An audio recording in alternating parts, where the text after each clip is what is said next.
Écoutez, moi je crois d'abord qu'on peut beaucoup améliorer le système en le gérant.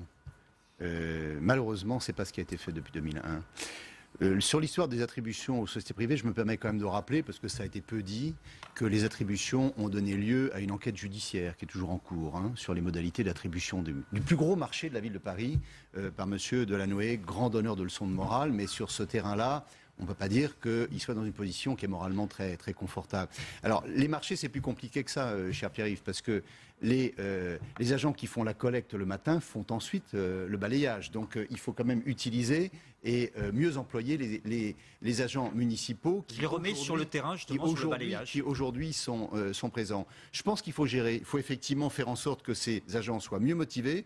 C'est parce qu'ils sont mal motivés et mal utilisés que le taux d'absentéisme est aussi élevé.